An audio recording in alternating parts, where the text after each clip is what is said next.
سنة صم بكم والدليل بيحاربوا فكري. تهديد مهزنش من امتى صوت الحق بيجري. تراك بلدنا ثمرة تمسحوها اسئلكوا جدري، وبكرة استكتكوا تخلص وهيتبقى حبري. تهدوا للي بيبني بتبنوا علم بيعمي، وفي ظل خوفكوا الناس تفتح بيها اديتكوا اسمي. تزيفوا العبادة وتفرشوا السجادة، ازاي بتقابلوا رب بتغضبوا لإرضاء السادة. بتشهدوا لهم على مجهودهم رغم كون وجودهم كان مصحوب بفتنة مزقت صفوف شعوبهم.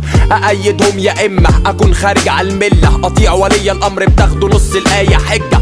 انسى ديننا مش ستارة للي بيحصل، ولا انتوا أهل الذكر ولا تنفعوا كمصدر إفتاء. وزي ما رسولنا قالت فرقت الأمم من بعده 72 جوه النار والباقي عليها بيحاربوا. يا ليت كل الرجال كانوا كحبيبي وإمامي، صادق القول والأفعال، لا مرشد سواه. زيادة الأمية أدى الكارثة في المفهوم، تلقى ان الدقون ادت صاحبها بينا لقب معصوم. غياب في دور الازهر دور الاخوة على النقيض، صدى الشارع ان كل سني بقى مصدر تشريع. ربي قال الحلال والحرام قدامنا باين، مش محتاج لفتوى منكو، علم بديني مش قليل. والكارثة في القناة دينية كانت اختي مشغلاها، خايف تسمع تبسو مهبل تيجي تسألني عن معناهم. ها عرفتوا ديننا مين فينا بينساه؟ ما بيقدرش كونه تحت لوجو قنوات الاسلام ينافق ويكابر ويكذب ورا ساتر الدقن اللي فاكر ان اللي بدونها كافر. لا ربك ما حطش حد فينا فوق حد، وكون علماني بيكذب مش معناها انك صدقت. ابن ادم خطئون من الملحد لذوي الدقون، بس الكارثة في اللي مداري كذبه بان الدين بيقول.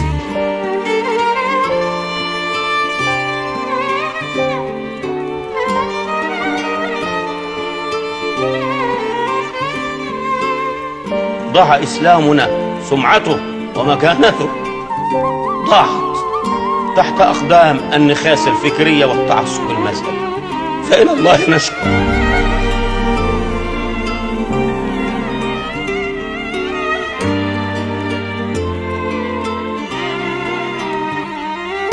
الفتنة الطائفية في مصر بمفهومها الجديد، انك تلقى ان ابن دينك بيحاربك زي الغريب. وسعد دايرة التكفير عن تفكير مسلم وقبطي، بقى اللي خارج عن جماعتي معناها انه ضدي. مع ان بالرجوع لسيرة الاربع ائمة نلقى اخلاق الاسلام اللي اتكلم عليها ديننا. فرغم الاختلاف اللي بين مذهب ومذهب، تلقى الامام الشافعي بيقول ابن حنبل اصدق. الفكرة في ان نص ديننا ممكن يحمل معنيين، والدليل امامنا الشافعي ساب لوحده مذهبين. تيجوا في امامنا عشان تقولوا الجنة، في الانضمام الينا وتشككوا في اسلامنا.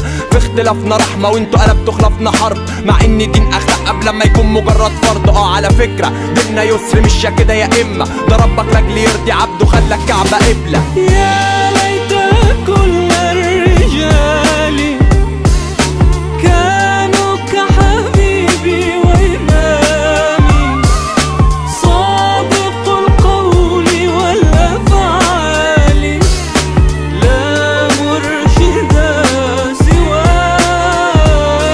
بنت عمر عبد العزيز وقت خلافته المسلمين طلبت لبس جديد زي كل البنات في العيد. طلب سلف من الخازن ويتسدد من راتب، فسأل عن الداعي جاوبه عمر قال موافق، لكن بشرط واحد تضمن لي تفضل عايش لشهر عشان تسدد مال الدولة او مش قابل. رجع عمر للدار وبنته في انتظار، سألها صبر وجنة ولا توب جديد ونار. بكت في حضنه بنته وصبرت على مقدرته، دي اخلاق الاسلام اللي اتربينا عليها في سيرته. والفاروق رفض يقيم الحد بقطع يد عبد رغم كونه سارق، بس حد كفايته ما اكتملش. انا نمت فنمت عشان عدلت بين الناس بحق، اظن الفرق واضح بينه وبين رموز وضوح الشمس، وكمان ما بين منافق وبين خازن امين. ده نفس الفرق بين مسلم وبين متعسلمين.